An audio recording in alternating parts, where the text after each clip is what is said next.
Buenas noches, mi nombre es Esmeralda Taveras Martínez y en esta ocasión, junto a mi demás compañera, estaré hablando sobre la investigación científica. ¿Qué es la investigación científica?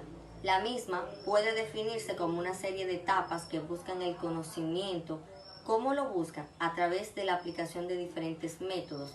Esto es según Garza y Alfredo. La investigación científica es sistemática, es controladora, es empírica, es racional crítica y es reproducible. ¿Por qué es sistemática? Bueno, porque usa proceso estandarizado, es decir, que sigue una constante. ¿Por qué es controlada? Porque no deja nada al azar ni nada en duda. Es empírica porque parte de hechos que son reales para muchas personas. Es racional crítica porque no se lleva de preferencias personales ni de juicios de valor. Y es reproducida porque implementa tanto los procedimientos estandarizados como sistemáticos. La investigación científica tiene un objetivo general y es la búsqueda y producción de nuevos conocimientos. Pero esta no solamente cuenta con ese objetivo, sino que dentro de ese objetivo general se derivan varios específicos. Uno de ellos es buscarle sentido a los fenómenos naturales, por qué existen, cómo existen y de qué manera. Entre sus tipos existen 4: exploratoria, descriptiva, correlacional y explicativa. Exploratoria, esta se da cuando se hace necesario la investigación, es decir, cuando el tema que nosotros elegimos es poco investigado. Esta surge ahí en ese momento para abarcar un poco más sobre lo mismo y conocerlo. Es descriptiva porque, como su nombre lo dice, esta pretende especificar propiedades del tema objeto de estudio. Es correlacional porque más que buscar la relación entre un concepto y otro, esta va más allá. Es decir, que un concepto se puede relacionar con varios conceptos, no simplemente un concepto con otro. No. Es explicativa porque responde a las causas de los fenómenos, es decir, por qué ocurren, cómo ocurre y otros sinnúmeros. Ha sido todo de mi parte. Pasamos con nuestra siguiente compañera. Buenas tardes, mi nombre es Carmen María Pérez Hernández y le voy a hablar sobre el proceso de elección y definición de un problema de investigación. Para el feliz éxito de la investigación es necesario planificarla y una vez realizar, ir cumpliéndola paso a paso sin apresuramientos. El primer paso o fase de la investigación es el descubrimiento de un problema que necesita una solución. Se hace necesaria la existencia de un problema, luego la toma de conciencia sobre el problema y por último la existencia de una solución posible. Delimitación del problema a investigar.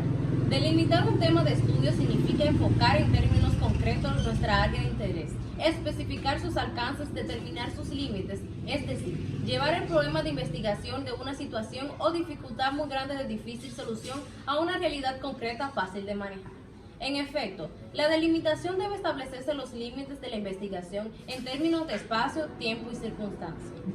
Primero, el espacio está referido al área geográfica o espacial en que se va a desarrollar la investigación. Segundo, mientras el tiempo hace referencia al periodo o lapso del cual trata el estudio. Y tercero, el elemento circunstancial o características de orden particular que serán tomadas en consideración y sobre las cuales se actuarán para obtener la información necesaria para nuestro estudio. Selección de las variables y delimitación de un problema a investigar. Las variables se pueden definir como todo aquello que vamos a medir, controlar y estudiar en una investigación o estudio. Por lo tanto, es importante, antes de iniciar una investigación, que sepamos cuáles son las variables que vamos a medir y la manera en que lo haremos. Variable es todo aquello que puede asumir diferentes valores, desde el punto de vista cuantitativo o cualitativo. Las variables pueden ser definidas conceptual o operacional. Existen dos tipos de variables, según sus propiedades matemáticas. Están las variables cualitativas, son las variables medidas en escala nominal u ordinal, ya que la característica que miden de la unidad de análisis es una cualidad. Variables cuantitativas son las variables medidas en escala intervalar, puesto que lo que miden es una cantidad. Según el criterio metodológico, existen las siguientes variables. Variable dependiente es aquella que supuestamente depende de otra variable llamada independiente. Variable independiente es aquella de la cual supuestamente depende la variable dependiente.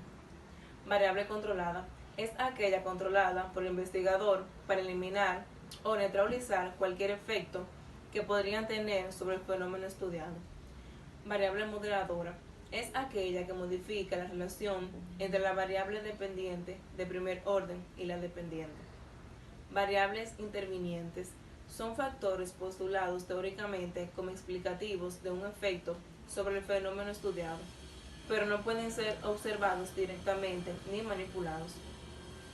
Definición y formulación de los objetivos o las hipótesis. Los objetivos indican cuáles son las metas de conocimiento a alcanzar, a qué resultado se quiere llegar. Deben expresarse en forma concisa y clara.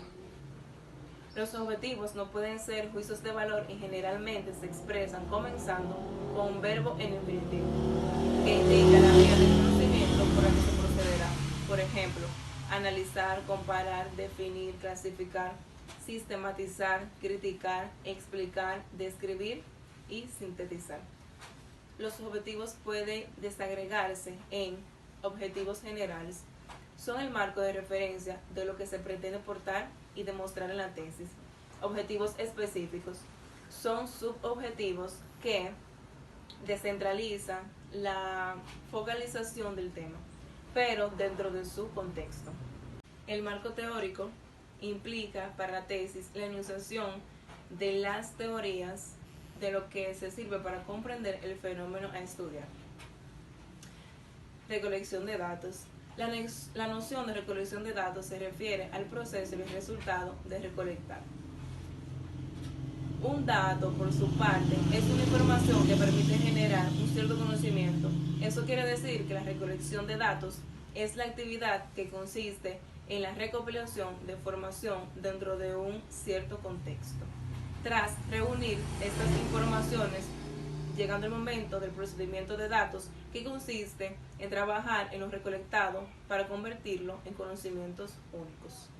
Buenas tardes, mi nombre es Pamela Polanco Martínez y estaré tratando lo que es la elaboración de resultados y conclusiones.